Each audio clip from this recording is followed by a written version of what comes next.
What is up, dudes? It is TheeRealDuke coming to you from the InfiniteHeights Minecraft server. I'm inside the castle walls this episode, and we are going to be working on the admin shop. So we're just zooming over the area.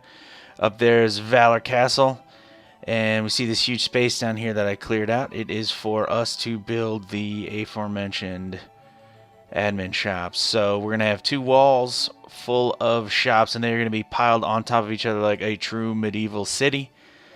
So let's get to it. Now, the first thing I wanted to do was figure out where in the wall I would poke through to the outside. So there's the hole I picked, and this is the main path that runs along the outside. We're actually in the north wall of the castle, and I'm filling in the path with gravel here. Now, just a little bit further north, which is, I guess, to the right, slowly turning to the top of the screen, is the Iron Golem Farm. Slowly turning to the left of the screen, you can see is our Cactus Farm. And that's where we're located. We have pumpkins and melons on the right, and I'm just filling in some gravel spots with some cobble just to break it up a little bit, add some interest.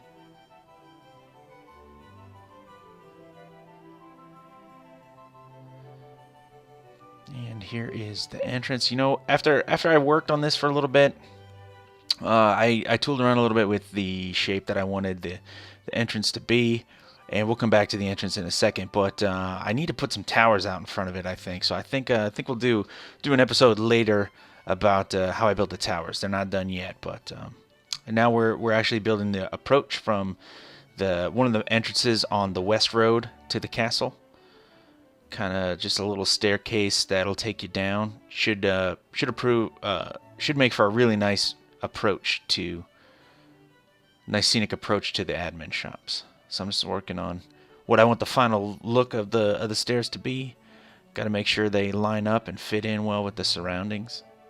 I actually ended up extending the road a little bit, widening the road a little bit, because the shops were a little bit too much on top of each other. But that's in a future episode. We'll see that coming soon. We are just filling it in. It's raining. Hey, sometimes it happens when you're playing, man, you know? About to connect it to the hole we punched in the wall.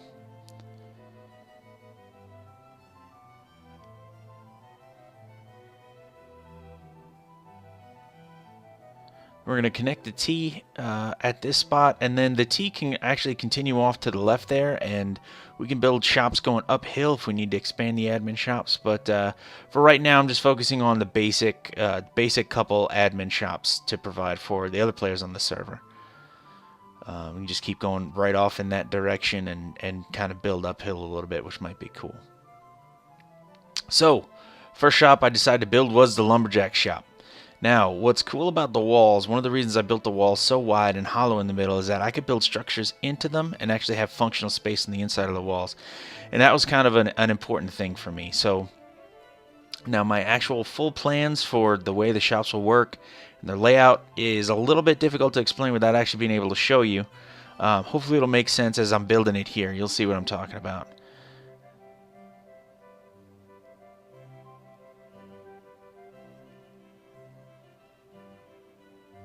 We just build up some stone brick pillars, and then they lead to our timber framing, and we're using the farmhouses as I guess I want to say a prototype. So we're basing it off of that kind of basic structure, right?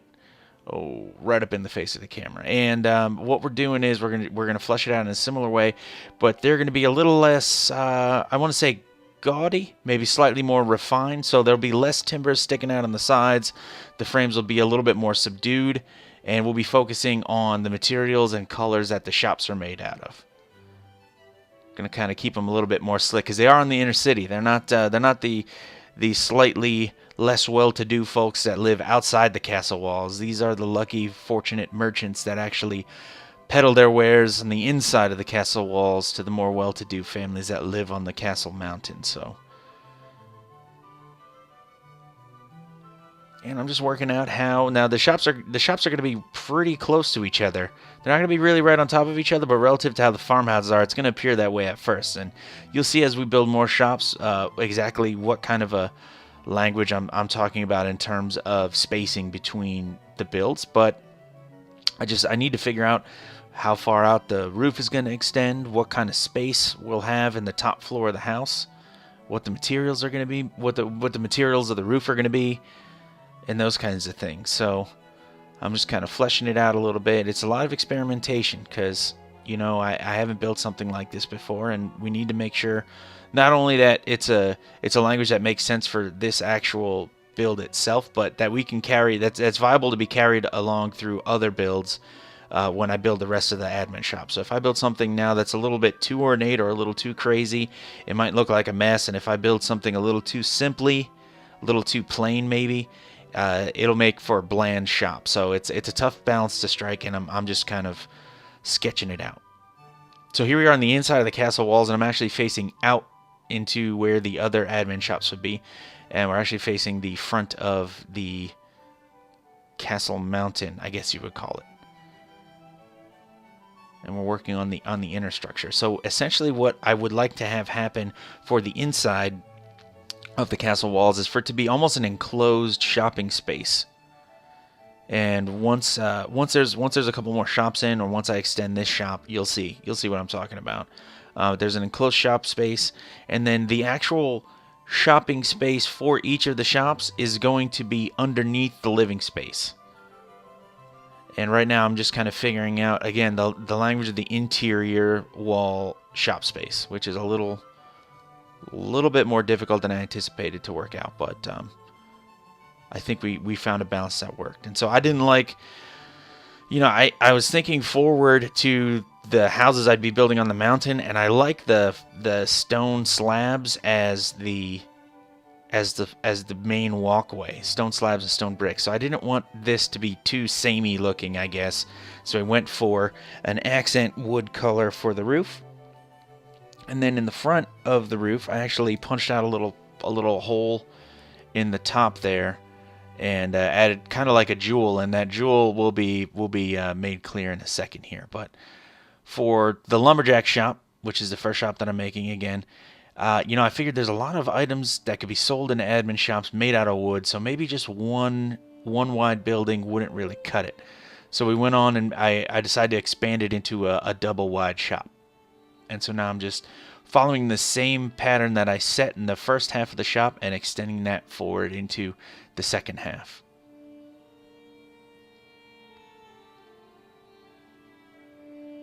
You can kind of see the jewel in the top that I was talking about. It's more of an icon of what's being sold at the shop, which is wood. So it's wood-based products, wood items and such, and that's where they'll be sold. And we can see that by that identifying marker in the middle there, the oak log. Now I'm just extending the roof line over. Adding in the second jewel just to make sure that the shop stays symmetrical. A little roof detail.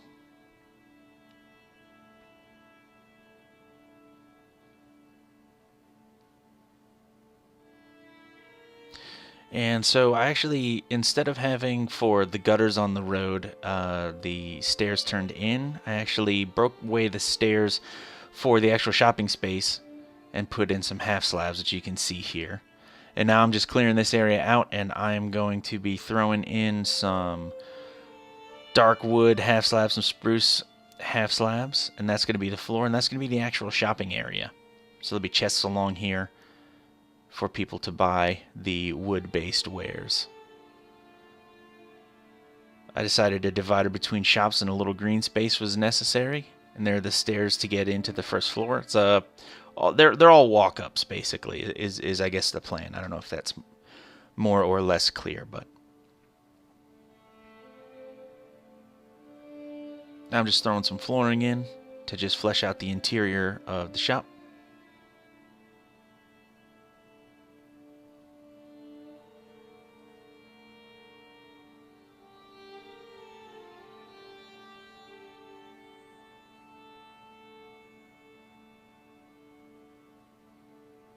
Now the merchant shops are actually, again, because they're wealthier, I decided that they should have maybe slightly larger houses, so there is more livable space inside these houses. And there's even, I'm still toying around with the idea, so I haven't really fully fleshed it out yet, but we're making the houses out of wool, and Sorry, to continue what I was saying before, I'm still trying to flesh out an idea of a way to add a basement. I'm not sure how to do that, but it may also not be necessary. We'll see. I added an interior wall there that was white that might be touching another shop. I still wasn't sure exactly at this point how far apart I'd separate the shops, but we ended up changing that back to brown. Just brown wool. I want it to be recognizable from a distance, and so that's why we went with the brown wool. Brown wood. You know what I mean? Just kind of checking out proportions and flying around, just buzzing around, making sure things are all symmetrical. I have some stone brick half slab supports, just to add a little bit of interest and detail to the, I guess the timber framing that we have there. And I'm throwing in some oak oak awnings and oak windowsills here. And there it is. As we come down through the main approach, we have the finished product. Pretty sweet, right? The Lumberjack admin shop is complete. Not too shabby. White interior wall. Again, we changed that to brown, but. So that's it for this episode. Thanks for watching, dudes. Like, comment, subscribe. TheeRealDuke. I'm out.